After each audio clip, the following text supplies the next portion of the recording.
марч 3 самны амжилтад чухалсан байна. Үүний ёсны төлөө чухалж байгаа өнөөдөр бол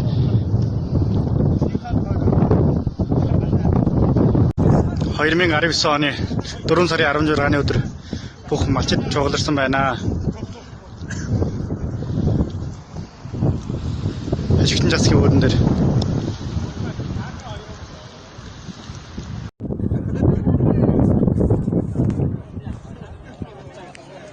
өнөөдөр бол 2019 оны 4 сарын 16-ны өдөр Бишгтэн малчид болон Шилийн гол аймагаас үлдэж ирсэн бүх монголчууд Ашигтан засгийн үүдэн дээр чухалжээ. Үүний ёсны төлөө бүр чухалсан байна.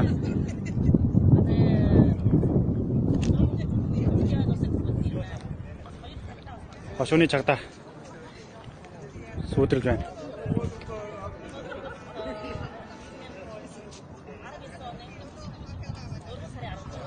Хичгэн ард түмэн гажиг битүүлдэхээс эсэргүүцэж Оос Очинбаатар огшин сулдгийн чанга шаардаж байна.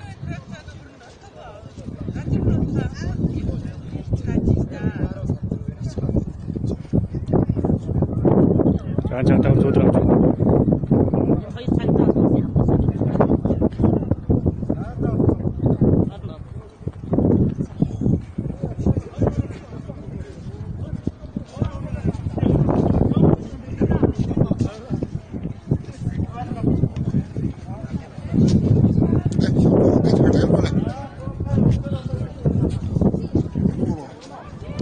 跟车咋的？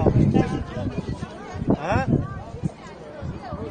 不多了，不多了，不多了。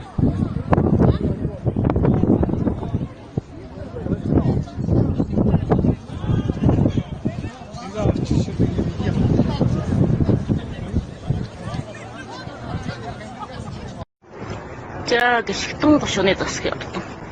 Өнөөдөр бол 2019 оны 4 сарын 16-ны өдөр өнөөдөр тэгээд Гишгтэн гошууны нуг газрыг битүүндлэх энэ явдал дээр 3 малжих сумны артууд хэд удааны тэгээд өнөөдөр үлдсэн Аасын өгш Очинбаатар өгш баригдаж чадаад оноод энэ өнөөдөр бол багшаа гаргаж авна гэдэг суугаараа хөндлөж байж байна. Тэгээд одоо энэ засгийн талаас нь өдний болтол хүн гарч ирж энэ ард одоо юу болж гин үү, яаж гин үү, юу гэж цуглаж гин үү гэж адг нь асуух ч юм байхгүй байна. Гарч ирээд уулзах хүн ч байхгүй байна. За. Бивэл янзын додом Шилийн голоос орцсон иржээ.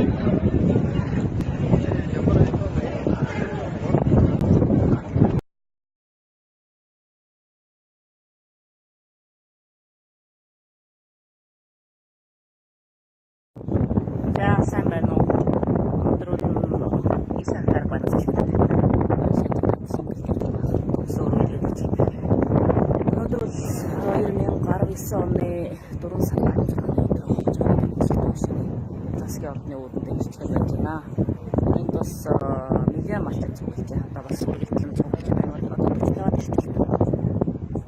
Тэгээд юу байна гэсэн Бишгтэн гошууны ард түмэн ачаан томнууд нуг гастран одоо хамгаалахын үүднээс энэ хэд удааны одоо эсэргүүцэл тавьжээ гэдэг одоо болтол тогттой хариулт өгөөгүй засгийн талаас нь. Тэгээд энэ ард түмнийхэн төлөө гэж хүчтэй үг дуугарсан Оос Очинбаатар өгшийг бариад эсгэд хонцоход байна. Одоо тэгээд өнөөдөр бол энэ нуг газрынхан энэ өгөхгүй эсэргүүцэл тавихын дагуу Оос Очинбаатар өгшийг гаргаж авах шаардлага тавихаар ирчихэж байж байна. Тэгээд энэ улсаас ч гэсэн шийдэмдэн тэргүүлэгчээс ер нь ямар газрыг одоо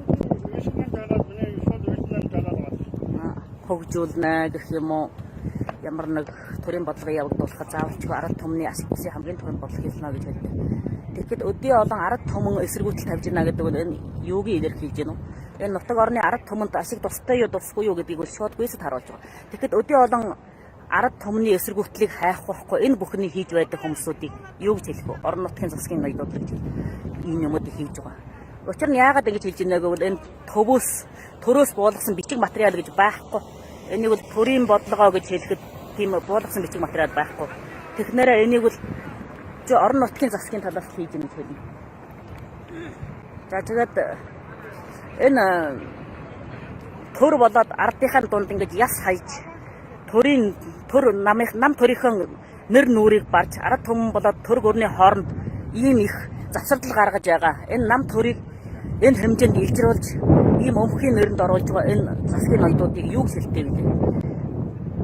Тэгээд өдий олон ард түмнийхэн эсвэргүүцлийн хариуд осоо өгшиг барьсан энэхээ хариуд юу хэлэх гэж байна гэдгийг өнөөдөр сонсгоо гэсэн. За тэгээд үргэлжлэн мэдээлэлийнэ. Яг бол төр гүрнээ эсэргүүцчих байлаа. Нам төрийн эсэргүүцчих байна.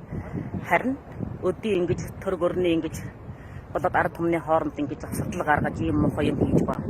Эдгээр орон нутгийн засгийн ноёдууд бас яг шаардлага дурж энэ бүхнийг асуумаар байна. Энэ бүхнийг яданд хариулт өгөхийг хүсэж байна.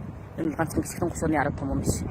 Өвөр Монголын бүхий л монголчууд ард түмнүүд бүх энэ одоо гисгэн гусууны явдал дээр бол анхаарлаа хандуулж байгаа юм байна. За тэгээд Алтанбаатар багш бол ардынхаа тулуу их хүчтэй өв дуугасан. Тэрнээс баригдаж байна. Би ингэж үзнэ. Учир нь яагаад ингэсэр бол тэр оногсон ялны юу юм гэхнэ цагта мөнгөтэй гэсэн үний харааж гин өшгөлж гин одоо тийм юм байна. Батанд орсон ийм ялаар авч ирсэн юм байна. Тэгэхээр энийг юу гэж харах вэ бид нь? Өнцгөөс нь харах. Мөнгө талайгийг өөрөө яг хавийн өшөөгөө авч ийн гэж хэлэх вэ? Эсвэл гişгдэн гушууны засгийн талаас ард түмнийхээ одоо аль жоохон хүчтэй дуугарсан толгойж байгаа нэг дарахын төлөө юм хийж байгаа юу? Ингэж л хэлэхээс би бол ингэж бодож байна юу? Өөр юу гэж хэлэх вэ? Нэг 77 өрсөн хүний авч гэнтэнд хийдэг. Хүн хараалаа гэж тогтоодох байл гэж юу байдаг юм уу? Томцсон. Дахиад авч хэлвэл мөнгө талаа гэдэг хүн яг нутаг орны нэг хүн гэсэн.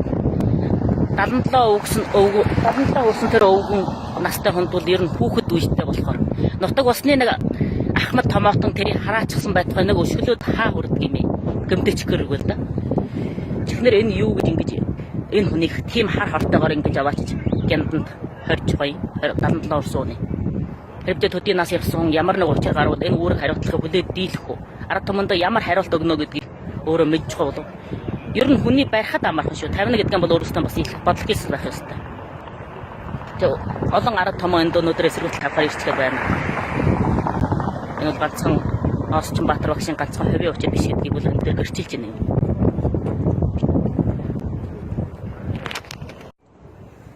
Төр засгаас шийдэмдэн тэргүүлэх гарч ирсэн цагаас эхлээд энэ төр гүрнөө ард түмнөө нийгэм энэ бүхнөөний сайхан засна гэж ингэж чармааж явж байгаа цаг үе. Ийм нутаг орны залхаа ноёдууд гарч ирээд энэ бүхний өөрчлөлт ард түмэн болоод төр гүрний хооронд засал гаргаж явж байгаа. За манайс бол энэ дээр ингэж хэлэх нь маш төр гүрнөө бол ямар ч зүйл хүч явуулж ганцхан өөрийнхөө эрх ашигыг хамгаалах үүднээс өдөө одоо хүн сургуулж байна. Яданд тэр төр гүрэн болоод нам засгийг бол эсэргүүцэх тийм тэнхэж алах. Зөвхөн бид нь өөрийнхөө оршин тогтнол бас байлгаж дийлэхгүй байгаа. Яагаад оршин тогтнол дийлэхгүй байгаа вэ гэвэл манай монгол хүн малж хамтлагын суур болгодог. Өөрийн уугуул соёл гэвэл энэ байгаа. Уугуул соёлоо алдсан манаст ямар оршин тогтнол байх юм бэ? Бид нь илүү юмыг хүсэж ихгүй ганцхан оршин тогтнохыг л хүсэж. Өөрийнхөө нэг үндэстэн ёслоноо бүхний бүрэн бүтээр нь байлгах гэж. Энэ нэг жоохон алгын чинээ нутгааны хармалж гоё. Өөр ямар ч тийм их хүсэл өрөмжил байхгүй. Тэгэхээр Домд улсын ухаанд нам ер нь ураалга нь юм байдаг. 56 үндэстэн эрх тэгшэр оршин тогтно гэж хэлдэг. Тэгэхэд манайсын эрх тэгш гэдэг юм байна уу байхгүй юу? Яг энэ ч тийм шаардлага болох байна уу байхгүй юу? За хэрэгжээ дээрээс энэ тогтоол төрийн бодлого болж байгаа гэдэг нь манайсын энэ манайсын амьдрал байж болохгүй байна. Яг дийлэхгүй байна. Энэ бүхнийг бол санал болгож үлээж тэндээс хүлээж авч энэ бүхнийг бол бас хянж байх ёстой. Хянаж энэ тогтоолыг гаргах ёстой. Тэгэхээр биднээсээ саналаа дэвшүүлж байгаа. Яа гэж вэ гэж